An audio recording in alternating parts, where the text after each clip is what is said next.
when I was talking to Jericho, he goes, man, you want to have some of my guys on your podcast? I'm like, yeah. And he goes, who do you want? I said, bring me the weirdest, the strangest, the creepiest. And he goes, stop. Dr. Luther will join you. And here he is. Ladies and gentlemen, Dr. Luther.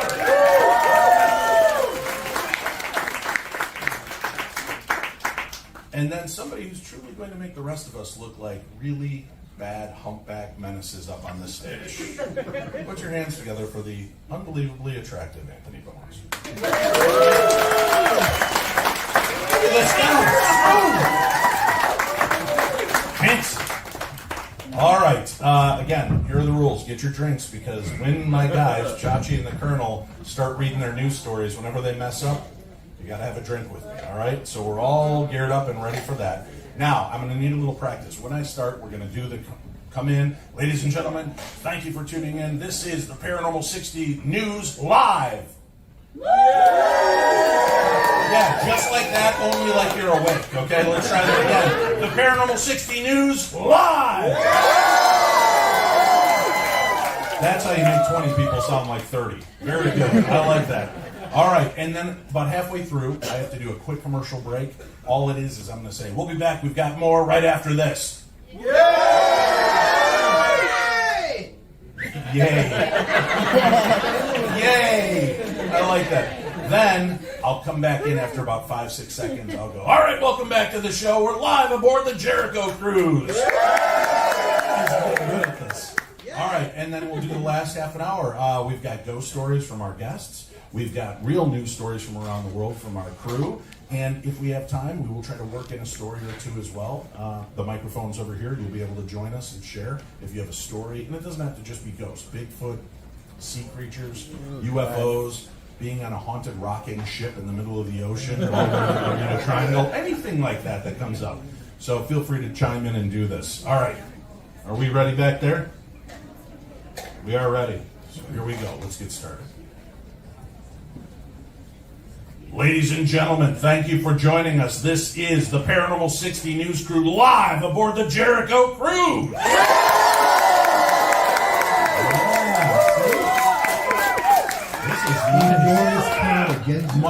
It's much bigger now that we actually have professionals on the stage with us. And by professionals, of course, I mean these two handsome gentlemen joining me, Chachi and the Colonel.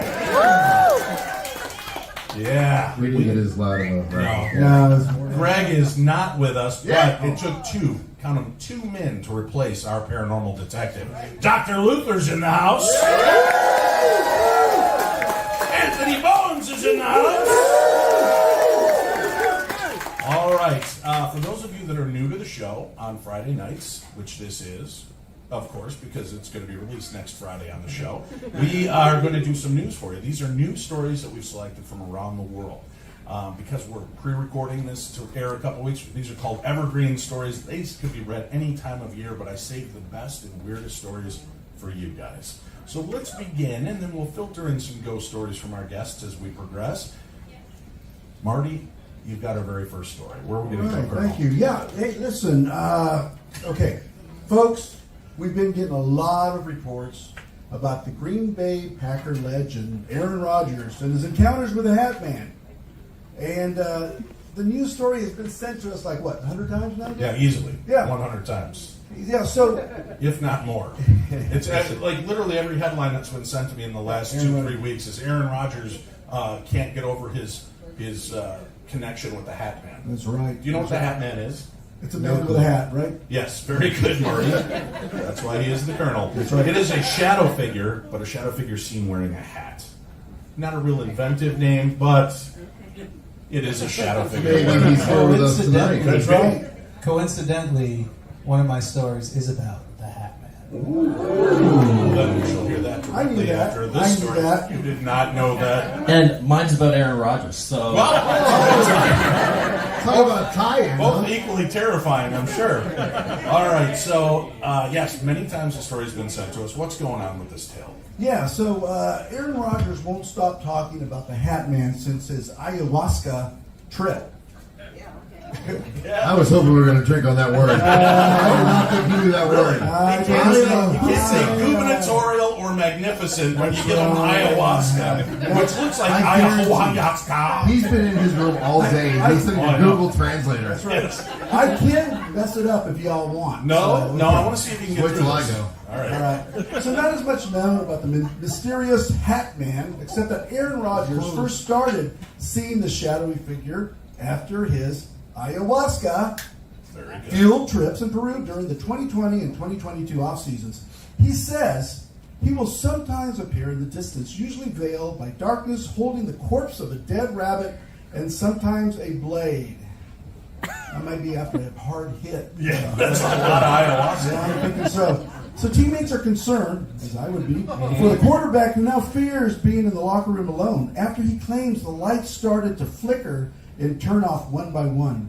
He continued, "It was behind me, not even breathing hard. I heard its feet hitting the ground in a constant rhythm. I ran to my car, opened the door, slammed it behind me, and locked it as fast as I could." Terrifying stuff. Yeah. The fuel of nightmares. But the reason we have not covered this is that the story originated from a spoof parody news site, and the claims are untrue. Sorry, folks. So, if you send in a story to Dave at paranormal60.com and we do not read it, it's because it's garbage. So thank you anyway for sending in the stories. There is usually a good reason for why we don't read your stories, because I do love, you guys have an opportunity to send me news stories from all around, wherever you're from. We love to get those. But when I kept reading about his ayahuasca trip, he's very open, right? He came out talking about UFOs and his UFO sightings and Right, things right. that he's encountered. And I'm like, why have I not actually seen the footage of him discussing this ayahuasca trip? And then Marty's like, because it's not true. Oh, perfect. Yeah. This is exactly, all right, so Burst your bubble on that one, but Anthony, you said now your first experience, we got through an entire news story without a drink, but let's have a have a celebratory drink for drink. that. Yeah. Anthony, you had a Hatman encounter? I did. That was actually going to be my grand finale story, but let's start it off hot. Yeah, I like it. Okay. Yeah. So, okay, I was about, I'd say 4 or 5 years old, and my room that I would sleep in, I was terrified of. I would always have nightmares. I always used to think that there was this, we had like this hatch to the attic, and I used to have nightmares that somebody was dropping like death threats and stuff through the attic. So I was petrified of being alone. Wait a minute, how old were you? I was like 4 or 5. Were you getting death threats in real life? I would want to know. That's where people drop death threats from. They were scary. It was like, I'll kill you, blah, blah, blah, blah. Wow. So I was definitely afraid of ever sleeping in there. So I would sleep in my mom's room. And one morning I woke up, and if you leave my mom's room and you walk straight, there's a stairwell right in front of you that leads down to the right. To the left is a bathroom, and to the right was my room. And if you turn right, are you picturing this in your head? Perfect. Okay. Got it all. When you turn right, you look forward. It's a narrow room, and on the left is like a walk-in closet space. Okay. I was walking past that, and I saw something at the corner of my eye, and it looked like someone was peeking from around that walk-in space. And it stopped me in my tracks, and I remember just staring at it, and then it shot across to the front of my bed. So then I really started getting scared, and as that was happening, this shadowy figure stood up, and it looked like a man in a raincoat, and he had a hat on, and just kind of stood up. Trust the and Gordon fish. and it darted towards me. No. I ran into my mom's room, like right into the dresser. I remember dropping down. I turned around, the thing shot out of the room and like towards me into my mom's room. I crawled on the ground, got up and sprinted downstairs to my grandmother, and was just losing it. I was crying. And from then on, I would never ever go back upstairs unless somebody was up there first to put a light on.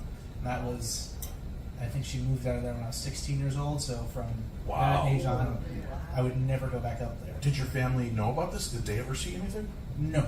Well, I never told my family about it. They just thought I was like being just scared, like a typical scared of the dark type thing. So I never really told them. Oh no, I didn't tell them. And then years later, here's the continuation to the story. I am at a different residence. It is my my dad's childhood home. And one morning, I walked downstairs. This was probably 3 or 4 years ago, so a long time has passed. Okay. I walked downstairs, and my mom is sitting at the table, and she has this look on her face, like she was concerned about something. And I was like, "What's wrong?" And she goes, "I don't know, something weird happened last night." And I was like, "Oh, okay, well, what happened?" She goes, "She was sleeping, and she woke up in the middle because she heard noises going on in the house, and she thought my dad was like moving around or something. And when she rolled over, he was right next to her, so it was something else. And she got up, and in the distance there was multiple people that looked like they were wearing like a raincoat and a hat, and they were just there. They weren't doing anything. They're the Hatman family.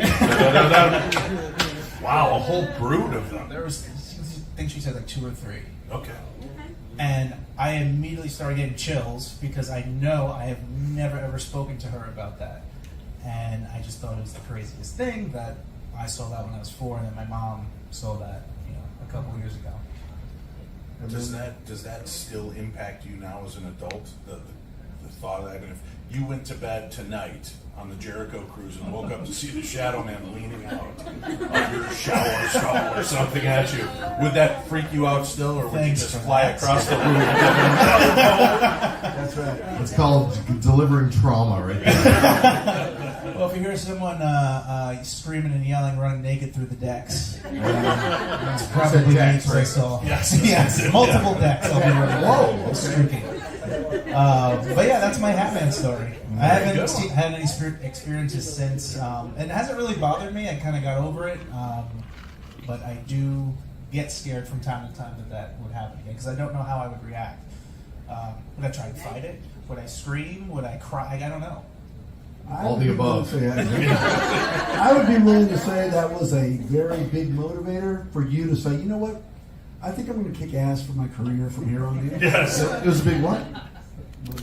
Motivator. He's knocking him out of the park tonight. Big Son of words. a- That was like a 3-syllable one, and he got it. I like it.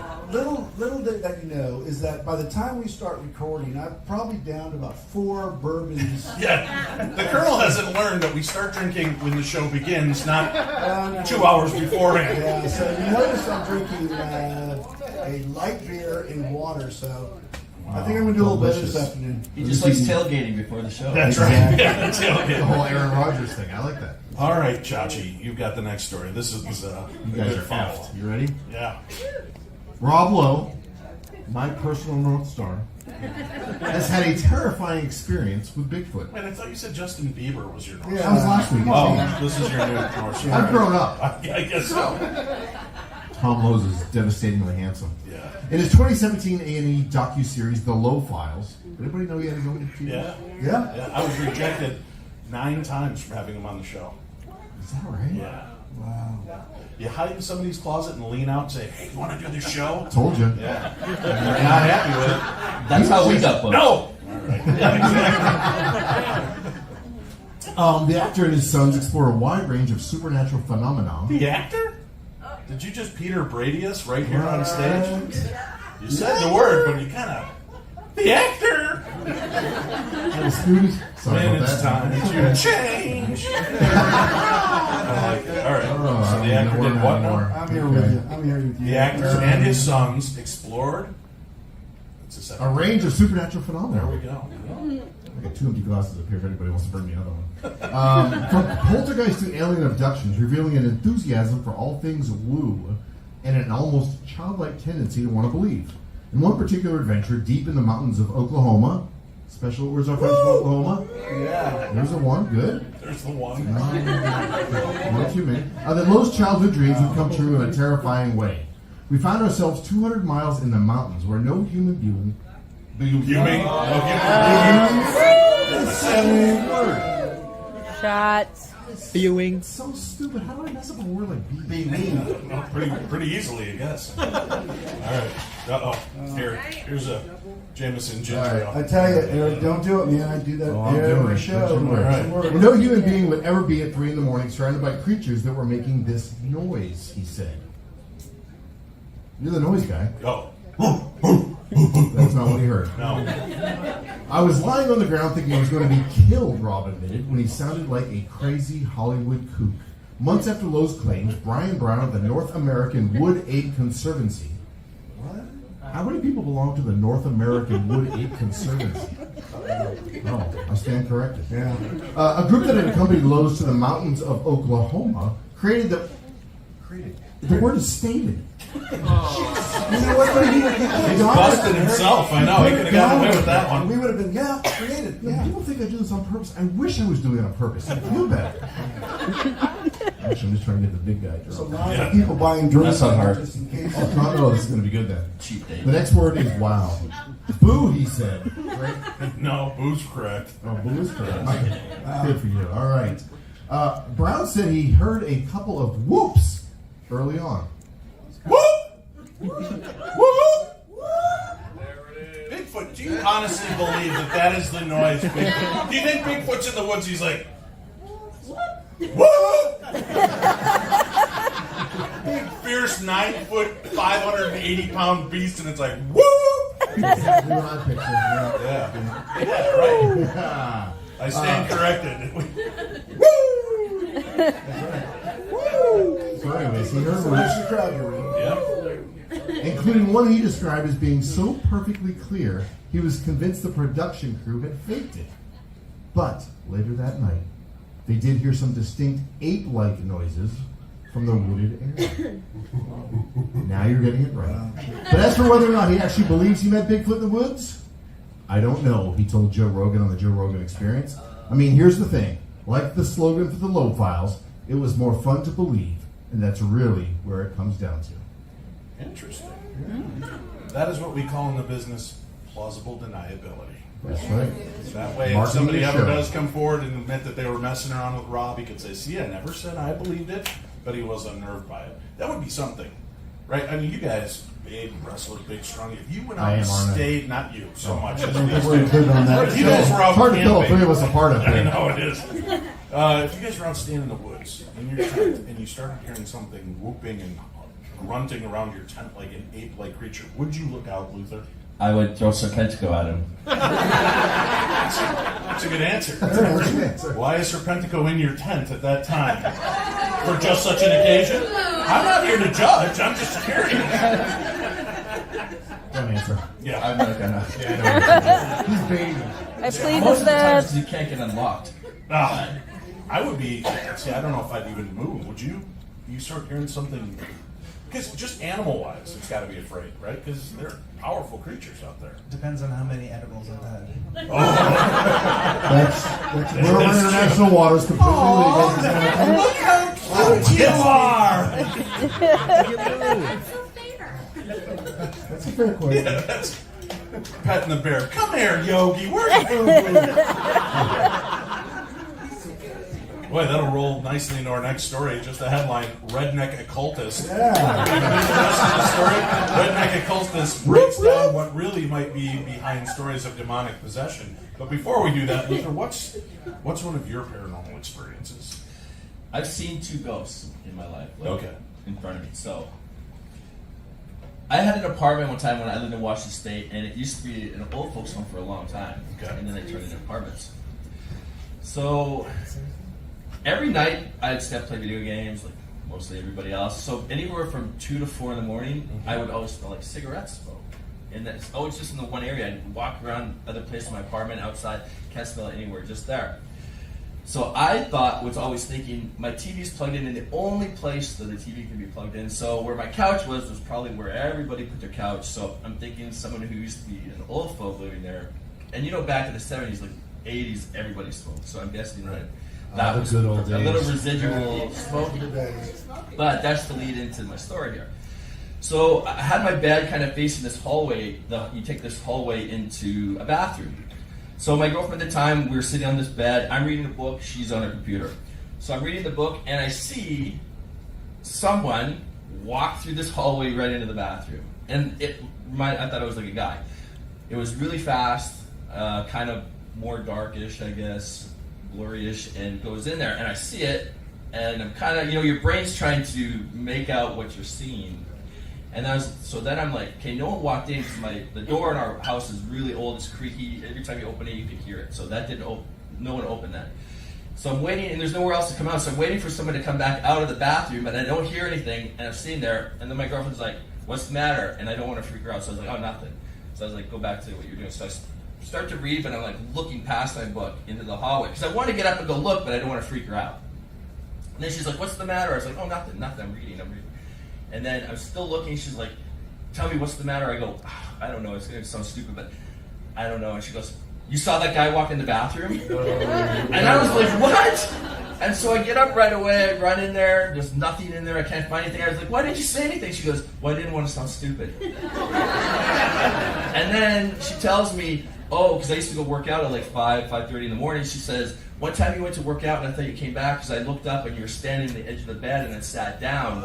And then I realized it was just a black figure, so I got scared and put the blanket over my head for 10 minutes and then peeked back and it was gone. It wasn't me. So she's like, oh, I've seen him here many times. But that was the only time I saw him. Because they're made for cloaks, aren't they? Yeah. No, can't see me. 10 minutes, and then she knows it's not you. Yeah. Because she's like, oh, Luther would give up at 9. I would have been long gone. Yeah. But so to me, I really did see something when two people saw the same thing. Right. So that was one of my stories there. It wasn't freaky. It was just sort of weird. Oh, for that he gets applause. This poor PTSD scarred young man, 5-year-old boy getting hate notes dropped into the hat. From above. Hateful people. Good God. Yeah. No, it's too late now. Yeah.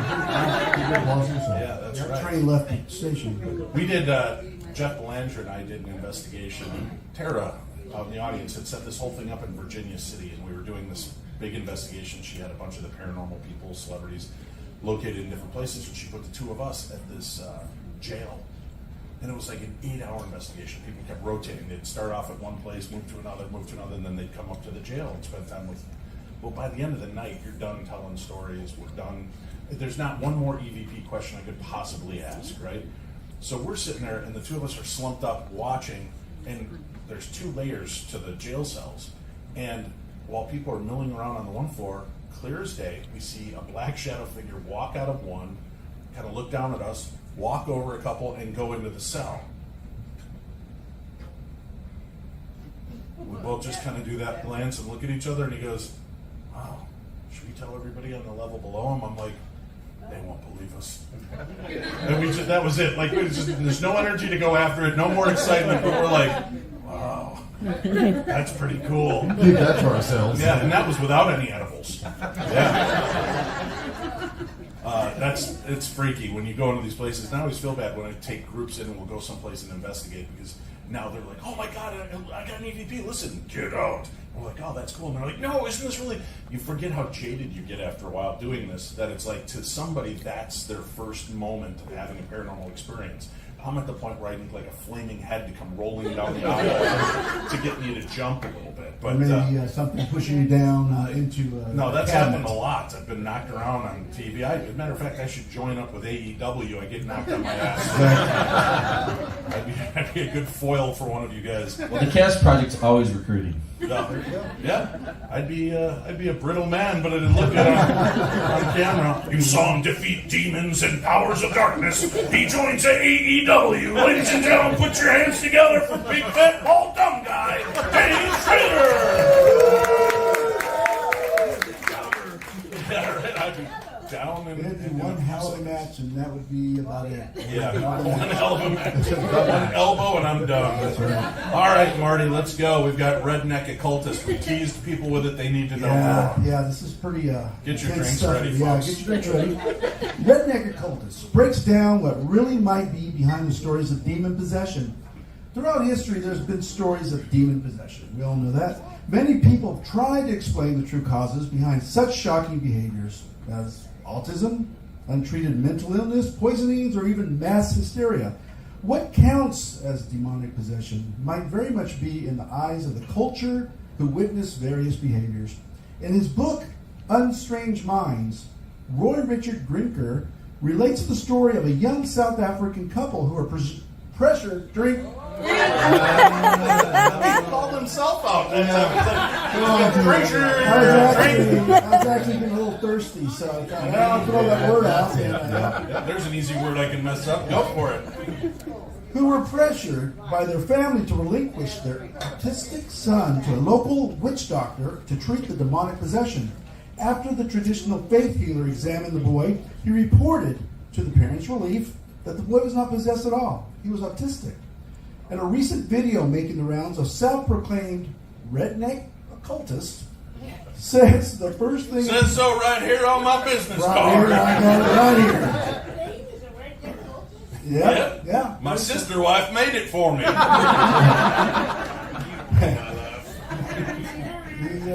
He's self-proclaimed. Says that the first thing a person looking to heal a supposed case of possession must do is to see it truly does have a supernatural origin. Sometimes, as in the South African case, people are looking for demons when there's a very real-world troubles plaguing the victim and real-world therapies that can help. The man explains he was called to help a woman in Louisiana whose son was supposedly the victim of a demon. Though the symptoms described walking up walls, eyes rolling in his head, and speaking in Latin sound like something out of a horror movie, which, yeah, they are, when the man was able to lay eyes on the child, he found something far more troubling was the root cause of the behavior.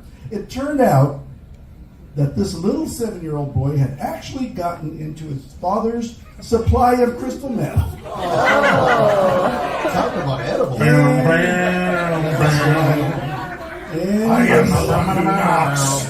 And surprisingly, he was high on the drug.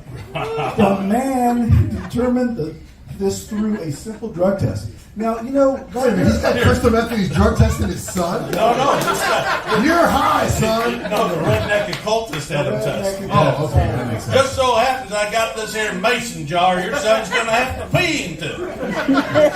If it's red, it's a demon. If it's clear, it's definitely crystal meth. Okay, so if the last paragraph didn't shock you, Yes. okay, this sentence kind of, I don't feel easy about this. Right. This is hopefully, this child recovered and was able to find a safer living situation. As if though the kid's like, you know what, I'm tired of this place. I got to get out of here. You know, it's not right. No. It turns out that sometimes demons are very human indeed. You think that's going to be the sequel to the Cocaine Bear movie? The 7-year-old meth kid? Yes, Redneck Meth Kid is the follow-up movie. Have you seen the commercials for Cocaine Bear? I haven't. It sounds like Sharknado nonsense, but it's true. Like was it a grizzly bear, right? Black bear. I didn't know if that was politically correct to say. Had gotten into like a key, is that the right word? I'm not a drug guy. I'm not sure if you say black bear, but you can say key. Yeah, well, Key, is that okay to say? he ate like an entire bag of cocaine and goes on this murderous rampage through town, and they've made a movie about it. Because what better family fare could that be? It was here in the United States. Yeah, it was on Netflix, so it's got to be true. Yeah. Get with Cocaine bear. Okay, Grandpa. I'm drinking that one. He didn't screw up into 1981. Welcome to HBO. Anthony's empty. What do you have going there? I've got a mojito. Can we get a mojito back here? And put it on Mr. Folsom's report. He'll take 3. Yeah. My story's coming up. Oh, good God. This is, that's too much. What do we have? I think we need to take a very quick break. When we come back, we've got more news stories, more paranormal tales from our special guests, and we'll try to open up to a few questions from you, the audience. We'll do that next right here on the Paranormal 60 News.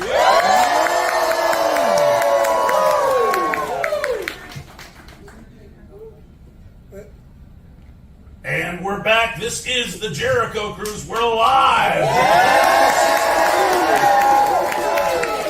Anthony Bowens up here with us, as well as Dr. Luther himself, 2 of America's favorite pro wrestlers. When will Anthony's therapist be here? I don't know. That poor guy. 5 years old. Oh, I thought you meant the mojito.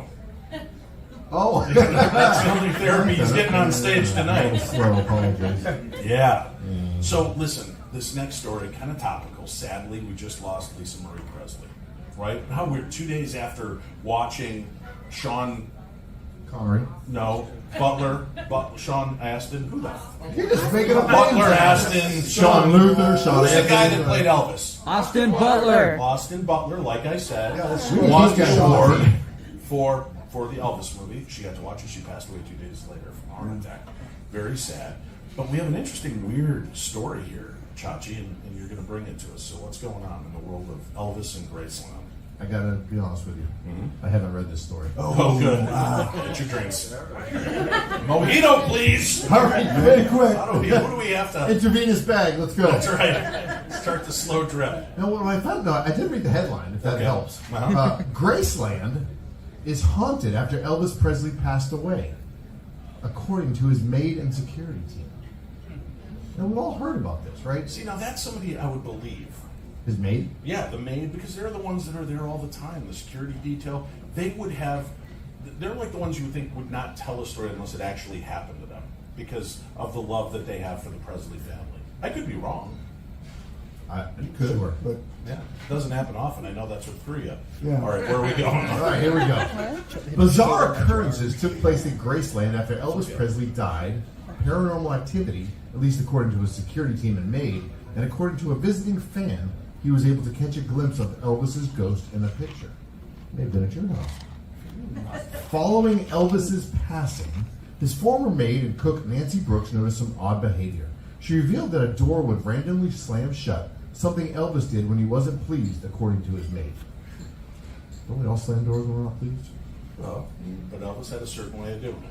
Oh, all right. Let's read more. It's that southern twang. We're going to be all surprised as I read this That's story. right, yep. that's right. I was sitting in the house, sitting at the table, and one morning a door slammed so hard. But I didn't see no door closed, but I heard it. I stayed outside because I says maybe someone slipped in there. They typed this Certainly not. That's exactly what It's it gotta said. it's gotta be from Memphis, because there's no way any other city has written it. So I says the window was open, y'all. This is Django Unchained? I know. This isn't like back in 1800s. I was trying not to laugh. I know. Out of the corner of my eye, I saw him laughing. I'm like, he's not going to hear the story. I'm so uncomfortable right now. Oh, I forgot what I Oh, was we got a saying. snort. That's awesome. Oh, I'm drinking to a snort, guys. All right. Because I says maybe someone slipped in. No. Colonel Parker, no. Let's just not. No. Listen, we're gonna go. Story pretty interesting. I can already see Paranormal Show canceled mid-cruise. The 3 of us floating out in a dinghy out in the middle of the Bermuda Triangle. So what did they do? Well, the one guy says, well, here I am. God. All right, Amos and Andy, let's just keep it to our way. All right? Oh, no, this is not the time to break out a different character. And not that one. Yeah, Elvis is bad. Elvis is fucking Yeah. Oh, No. we can't say those words. I'm sorry. Oh, really? Coming from you? All right. Jesus. Would somebody get this man a mojito? She needs a mojito. Reparations need to be made after Listen, I was reading the words. Good Lord. this. Yeah, but you didn't have to put the inflection on it. I don't know nothing about birthing no babies, Mr. Presley. I was trying to be Leonardo DiCaprio. Yeah, you're not doing it well, so just move on. Power through, son. It's getting hard to read. Getting hard to listen to. Where it was. What was the last thing I said? Those animals are kicking in.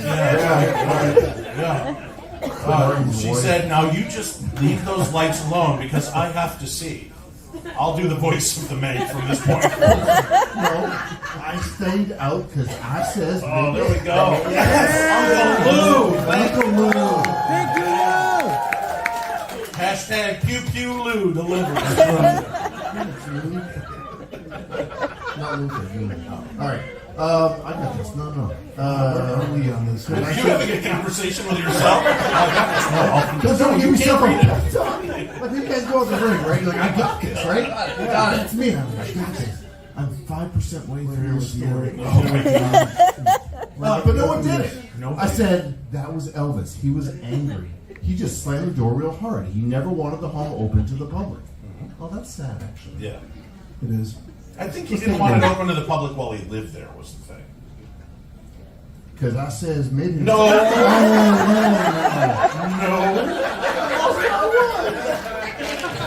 Oh my god. You guys are witnessing my last show. Yes, you are. Brooks also revealed some odd activity in the trophy room. I would be... Oh. I would be down in the trophy room, because I'm really and the lights and things would flash on and off when I would be cleaning, because I worked at night. I would tell Mr. Elvis, now you leave these lights alone, because I have to see. I'm so glad you said that instead of me. Brooks stated that she also once tried taking a nap in the room, but... Move over, baby. King is in the house. But felt someone would wake her up. She believes that Elvis... That was Elvis's way of telling her to get back to work. You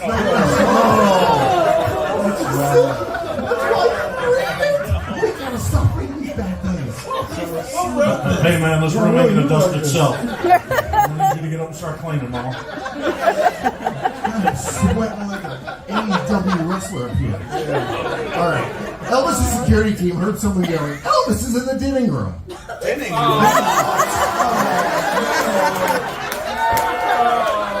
do you spell dining room? Seriously, how do you spell dining room? More importantly, how do you pronounce dining room? It has two Here it is. It's dining, right? Sure. It does say dinning. Spit out what you just drank. The voice sounded like his mother. Although his maid would not confirm the story, she did reveal that signs of Elvis's mom were all over the home. We always sit and hear his mother's footsteps going up the steps. She was wearing... Wearing those steps out. Not what it says. I know, going up and down those stairs to see about him. Okay. It's not what it says, though, guys. Translated. He's trying... I'm taking Never reading it up. 1970s vernacular and turning it into 2020. Please don't cancel my show. Oh my God. Oh, Jericho's already Here looking. we go. Is Art Bell's son available for next year? Schrader and his crew are gone. All right. It's a one-page story. We're 45 minutes into the show on just this one story. Brooks would also reveal things would randomly come down from the ceiling of his mother's room after her passing. According to his maid, it was like she was trying to send a message. It wasn't just members of his staff that noticed odd behavior years ago. In 2019, a fan took to YouTube, posting his experience at Graceland. The fan noticed something odd in a casual photo he snapped. He believes he captured the ghost of Elvis in a tree. Oh, it gets better. Along with what might be viewed as his mother or his dog. Tough to tell. Come on, old Blue. You, me, and Mama are going to go climb a tree. The fan firmly believes that is proof that the spirits of the Presleys Still wander the property of Graceland. That's it, Climb the exactly. trees. Climb the trees. You know that, Elvis. Don't applaud him. Break You it wait up till the voices next ever. story. Oh, God, no. I will doubly read those stories. You're only getting stories from Connecticut for now on. Talking like a Kennedy the whole time? Yeah. What they thought? Luther, please help us out. What other paranormal experiences have you had? So one time I was 6 years old and I went to stay over at my friend's house. Okay. So his brother and him shared a room. They each had their own bed and they had this like kind of sheet in between. And his brother was gone, so I stayed there. And everybody slept over at their friend's house growing up at one time. If you wake up before them, you just stay up until they're kind of up, right? So I remember just reading comic books. I'd look over, he's still sleepy, and read comic books. Look over, he's still sleepy. And then I look over, and the door was open, and I see this girl kind of peer through. So I see this half of her, and she's looking at me. And I could see her like playing, like just looking at you. It wasn't like a hazy figure. One ugly girl. I don't know. I've had a bunch of these. She's looking pretty good. So I'm looking at her. She's long blonde hair, like probably 15 or 16, but I'm 6, so to me it's like an old lady at that time. Right. And town. yeah, but she's very pretty. She's looking and she smiles at me, and I wave, and then I look over at my friend to see if he's up. He's not up yet. He's still sleeping. I turn back and she's gone. So I just figured, well, it's his sister or something. So then he finally wakes up. We go upstairs. His parents are in the kitchen and they're cooking breakfast for everybody. And then they ask me, like, they just ask questions or stuff about me. And then something about if I slept good or whatever. And I remember saying, oh, I saw your sister downstairs, I think. And the mother and father both stop what they're doing, and they start like whispering. And then my friend leans into me and whispers, "I don't have a sister anymore." Anymore. But I'm sick, so I don't really know what that means. I'm like, oh, okay. And then the mom comes over and gets my stuff and says, "You got to go home." I didn't even get breakfast. So, but I'm sick, so like I'm thinking I did something wrong, like I'm ready to cry and stuff. But so I went home. It wasn't until I got older and stuff, and I totally remember the story, and I was like, unless they had a girl chained up downstairs, I totally saw like a dead sister or something. It's very Part freaky. about a sister chained up in the basement. Though, go on, tell me more about that. Wow, It's interesting how both you guys at like 6 years old, though, Yeah. right? Yeah. Except I didn't get like hate messages. I just There's no death threats I coming saw a down. pretty teenage No, girl. they just slapped the Pop-Tart out of your hand and sent you packing. Go home. Isn't it a thing that children seem to be more like receptive to like, spirits and stuff? Right. Well, it legitimately the eyes change shape and form, so the cones and rods are spread out more in little children. So it's believed that maybe they can see into a different light spectrum. So they may be able to Different see things dimension. a little bit better. Right. Yeah. And then as it comes together, plus they're not being told that they can't see these things. Nobody's going, "No, don't talk about that. You're gonna no, that's you know." So they're allowed to, just kind of let the imagination run wild and see these things without being told. Because there's a lot of mediums I've spoken to who, as children, just thought everybody could see dead people. And it was just, they didn't, and it wasn't until they realized nobody else was seeing these things that they started to realize they were different. So, but as children, it seems that's really kind of where we all got indoctrinated. At least for me, that's, I started seeing spirits, my grandmother's spirit after she passed when I was about 2.5, and would come visit me and read me stories and talk to me. And it was only because I could give my mom detailed information and stuff I shouldn't have known at that age that she was able to corroborate it. And then she goes to tell my aunt, "Hey, Dave keeps dreaming about our mom, and I don't know if it's a dream. I think there might be a ghost." And my aunt admitted, "I've gotten a phone call from her since she died."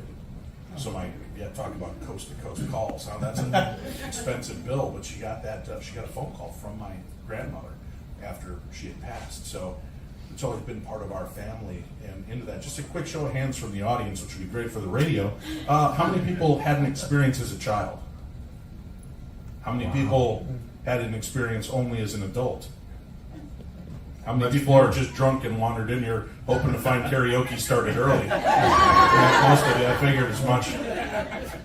Very weird. I have a similar story to that too. Hit us. What have you got? So, also with my grandmother. Mm-hmm. So my grandmother passed in 2015, and she had like a little thing. We had to put her in a home, and we would take like turns hanging with her. My mom or my aunt would take early in the day.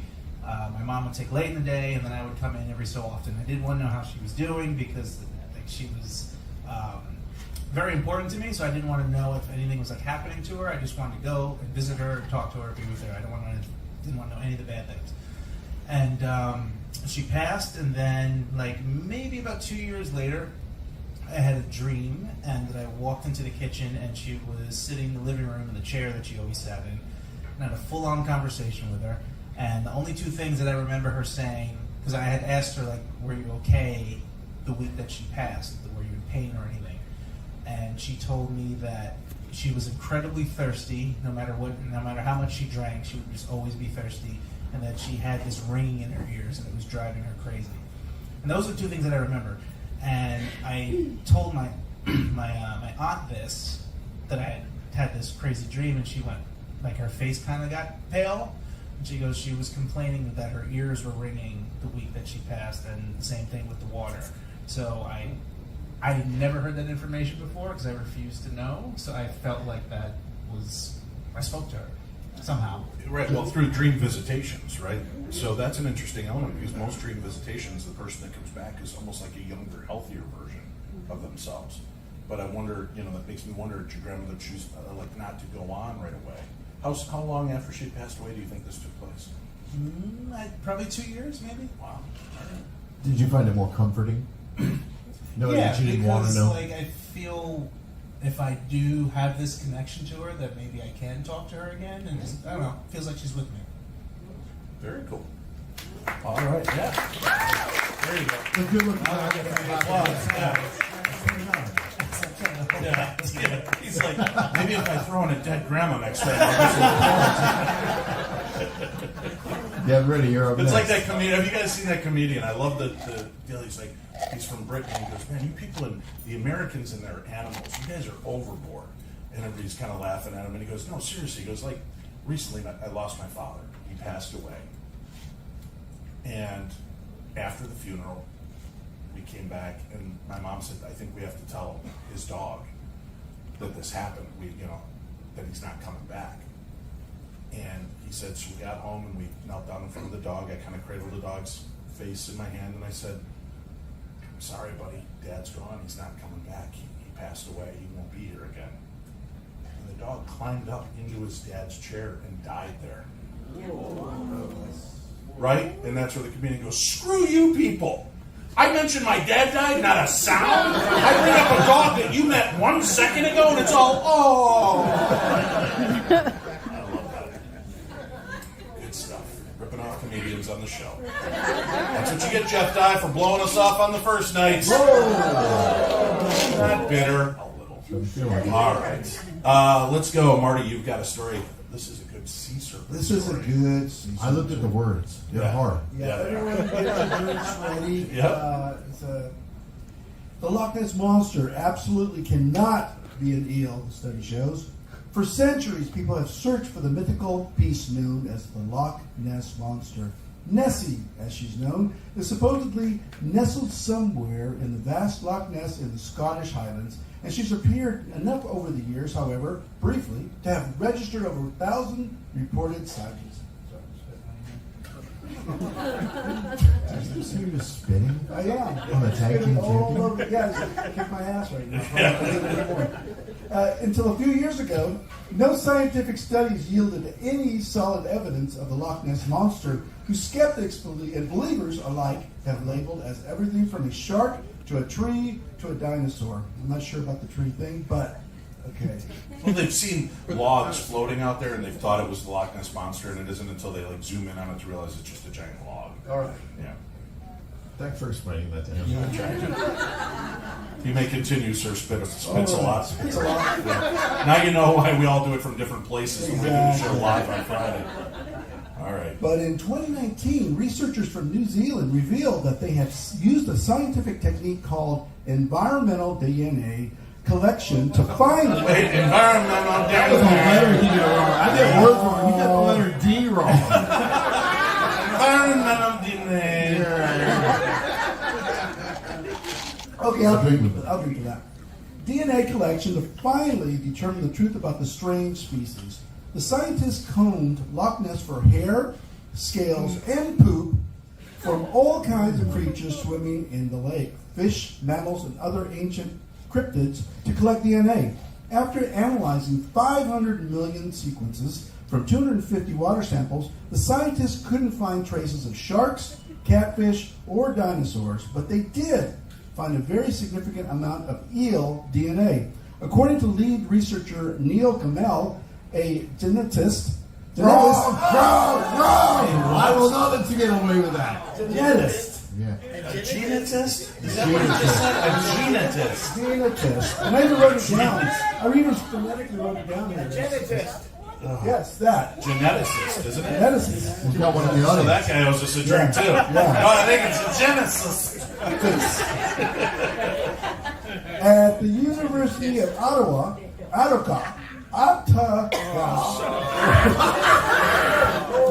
Three misspellings. Is that just- Nope, those aren't One misspellings. sentence. Three miswordings. And so since then, that's more or less been the official party line. The Loch Ness Monster is probably, possibly, maybe the European eel. A snake-like migrating fish which can reach almost 5 inches. Almost 5 Even I can know that one. Almost give 5 and leap. That's just String. Okay. Just spelled wrong. That's My why. lips can't read this. But generally averages 2.5 to 3 feet per mysterious universe. But not so fast, people. Hold those drinks. Now a Pittsburgh-based data analyst named Flo Foxon is using... Yeah, you got it. Flow Fox. I got it. is using Sounds more like a cold. stripper name than a scientist. Ladies and gentlemen, please welcome to the stage, Flo Fox. Wow, wow, chicken, chicken, wow, wow. That's Doctor. Yeah. That Foxton person is using cold, hard stats to refute the generally accepted eel hypothesis with a new, non-peer reviewed, they sneak the non-peer reviewed part, study of his own. Which appears... I just said that. Yeah. They snuck it in. It was right there in the story. It's Like it was hidden. You had to put that special ink on like when we were kids. Use that pen and the words Hold it show up up. to the candle and let it light up. Yeah. Oh, there it is. Yeah. Oh.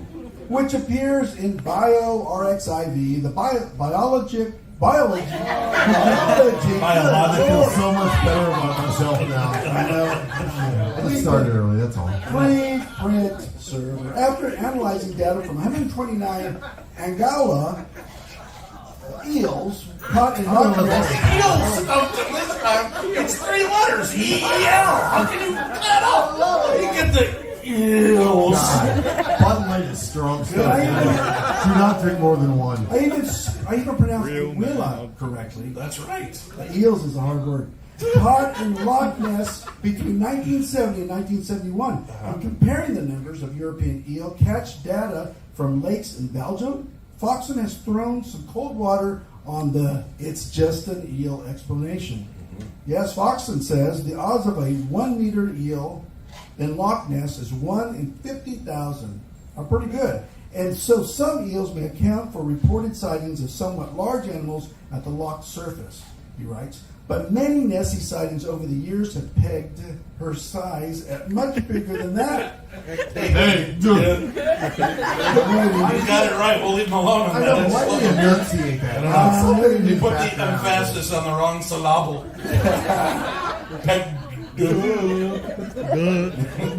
Wow. I just knew that Eric was going to interrupt me at some point on that. Oh, yeah. Blame Eric. Yeah, All right. Is there the rest of the story here or what? there is. Okay. Let's get to it. Let's see. Larger eels, upwards to 6 meters, are highly improbable, he writes. Therefore, super eels are an unlikely explanation for eyewitness reports at the very largest alleged animals. Foxton continues, thus, while large eels may account for some eyewitnesses' sightings of large animate objects rising to the loch surface. Thank you, sir. I needed that.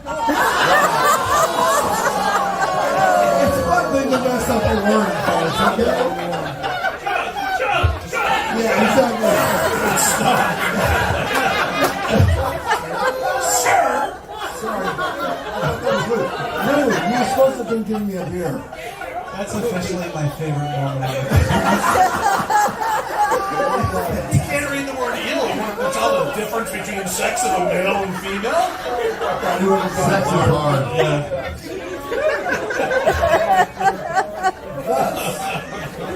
Thus, I tell you, while large eels may account for some eyewitness It's like the little train that couldn't, but he just tried again anyway.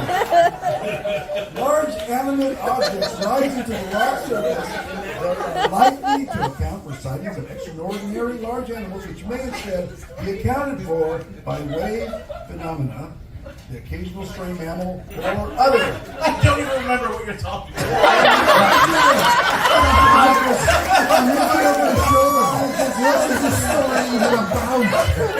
I was lost 5 minutes ago myself. We should just, the headline said it all. Science has proven Loch Ness Monster is not an eel. We should have just cut him off there. That's enough. I'll tell you That was pretty much the whole story, is that first line. I just looked up and you look at me like, where is he going with this? He was, those edibles are kicking in. That story. Very funny. You guys are funny. I like you. Marty, 6 letters. Oh, God. I felt like Greg on that story, actually. That one hurt. All right. Anthony, do you have any other stories you want to share with us? I Please. have one more. Yes. Yes, please. Oh, now they're getting lively. Okay, so this one involves my best friend's grandmother. he asked me and a couple of my other friends to come over to his grandmother's house, which is in Montclair, New Jersey. And You're the person who's 100% from New Jersey. No, he's just catching up on the fact the Colonel's finally done. That's fair. That's fair. He was reading a story and then he called this chick a dude. And then,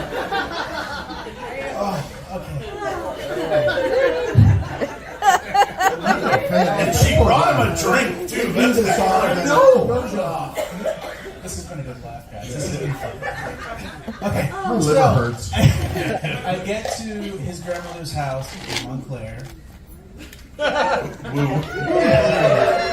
And I walk in, and immediately I feel this intensely heavy, cold, like humidity type feeling. It was heavy was the best way to describe it. And immediately I was uncomfortable. I walked slowly through the house, trying to figure out what the hell was happening. And kind of like tonight. I was sitting on the couch and I was chilling there, and my friend was like, "What's wrong?" And I'm like, "I feel extremely uncomfortable." I just described to you. And so he's like, "Okay, just stay there." And his grandmother eventually asked us to get something in the basement, which for me is always mortifying. I don't want to go in anybody's basement. But I'm a respectable person, so I'm like, okay, I'll help you. So I get up, and as I start going down the stairs to the basement, that sensation was getting heavier and heavier to the point where I stopped midway through, and I said, I can't go any further because I don't know what's down there. So I went back up, hung out there, and then we were all done. I left the house. The second I stepped outside, back to normal. The sensation was gone, completely back to normal. I said I'd never go back to that house. A couple months later, my friend told his uncle that story, and his uncle said that was interesting because he used to live there, and as a kid, they would be petrified to go down to that basement or up to the top of the attic because they would always see these ghosts of these farmers that would, I guess, roam the house or do whatever. So I thought that was interesting. So then I emailed a town historian in Montclair because I wanted to know what was going on with this house because I thought that was an interesting connection. And that person responded to me and was like, "That's very interesting because that house was built on the plot of land that used to be known as Tours Farm. So that had a whole, like, it was a plot of land that was a farm. So there was farmers there, and everything was I was starting to put everything together, and it freaked me out. I immediately deleted the email. I never responded to him, and I never went to that house again because I didn't know. I guess I was feeling whatever presence that was. Right, stepping back in history. Yeah, go ahead. The good-looking guy gets stopped at for no matter what it says. I like it. Good evening, everybody. Yes. Good evening, everybody. I'm just going to use that clip at the beginning of every episode. Can't go wrong from that point forward. Very cool. It makes you wonder, though, right? Going into haunted locations, when you step into history, if you step into these places that are 100, 200 years old, and the spirits are still there, are they still in the mindset that they were during their time era? Will it be, because I was talking to this group when I did an investigation in Georgia, and I went in, and it's all of these people that live and grew up in Georgia, and they're doing these investigations, and they're like, "Tell me your name. Where are you from? Why are you still here?" You can't talk like that. Remember No, what happened that's last okay. time? It's a Georgian accent. And they're asking these questions, and they're like, "Man, we ain't getting no response." And I'm like, "All right, first of all, we're in an old antebellum mansion, right? This beautiful deal.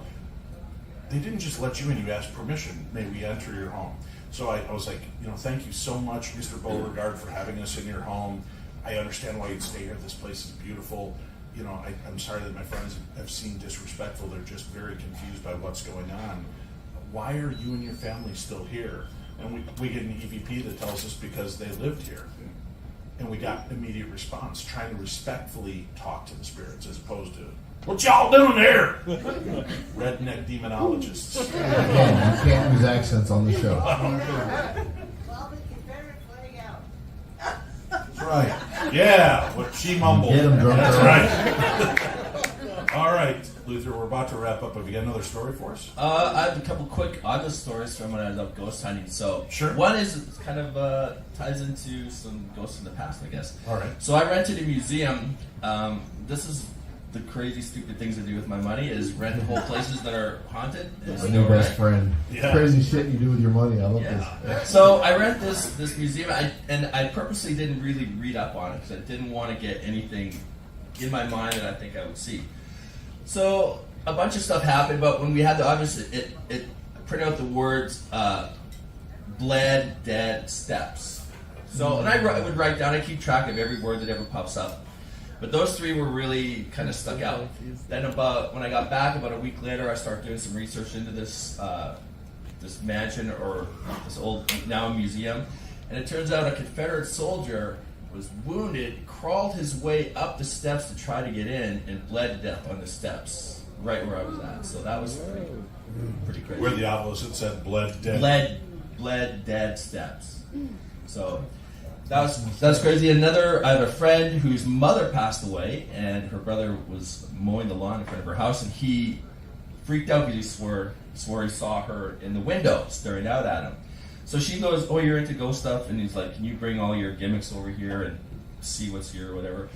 So I went over. I would put the thing in different areas, ask questions, but I put it down on this one ground, and I didn't know anything about the house or anything, but I put it on the ground, and it says, like, found lies here or whatever. So then I asked, where'd your mom die? And she said, over by the bed, right over here, and it was exactly where I had the thing when it said found lies here, which was some crazy stuff to go to. Is your place? Yeah, let's hear it. I know. Anthony, out of all of the aspects of the supernatural, aliens, cryptids, ghosts, demons, angels, what if you could have just one experience to know for certain that this aspect is real, which one would be?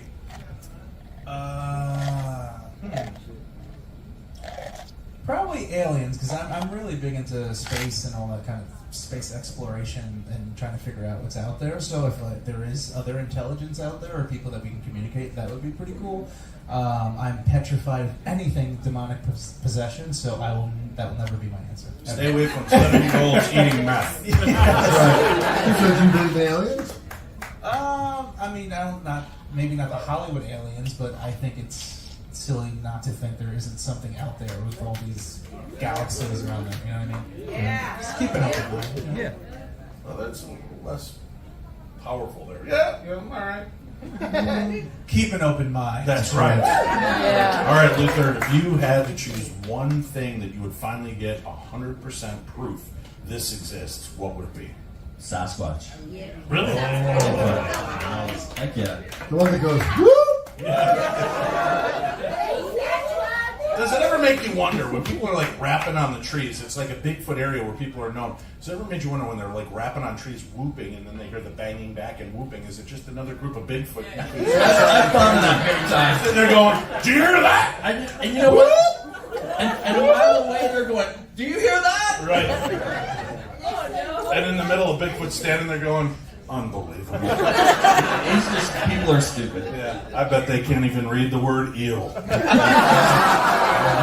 With that, we will wrap up. Thank you guys very much. Anthony Bowens, Jonathan Luther, the Colonel, Chachi, for everybody involved. And Chris, thank you for having us aboard. This has been the Paranormal 60 News Live.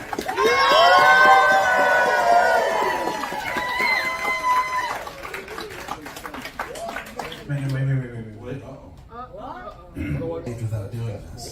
Yeah! All right. I thought I was the only one having that feeling, but I guess. I thought it was time, huh? Okay. That being said, Dave, Yes. will you scissor me?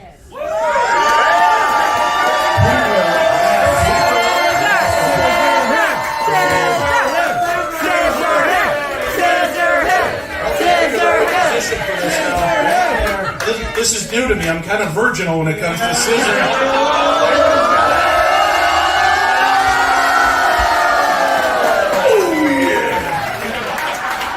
Thank you guys very much for joining us.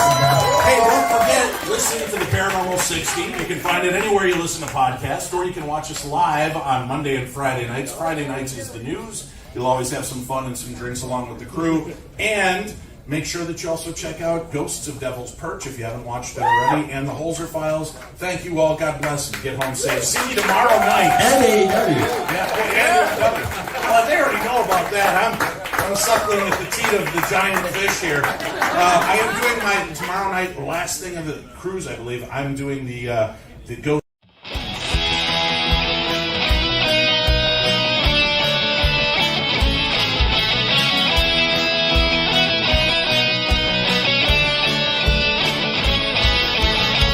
Friday night and I'm alone. The Paranormal 60's on. It's just for paranormal freaks like me. The poltergeist and ghosts and booze and UAVs. You miss a word, you do a shot. It starts to snowball and we laugh a lot. It's just like drinking with your TV friends. I'll be passed out before tonight's show ends. Dreaming the aliens are taking me away. I won't wake up the song I played on Saturday. It's Friday night and I'm alone. The Paranormal 60's on. Schrader's on. Schrader's on. Schrader's on. Chachi and the Colonel and the Paranormal Detective always trade his copy and they all will be corrected. He's got protective bracelets and some crazy magic tricks. Even Scully cannot save him from the voice of Stevie Nicks. Schrader's on. Schrader's on.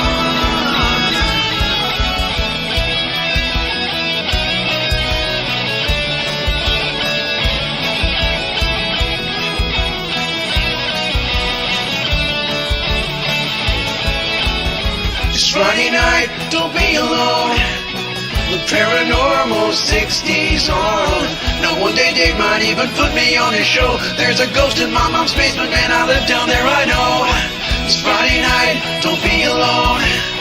The Paranormal 60's on. Schrader's on.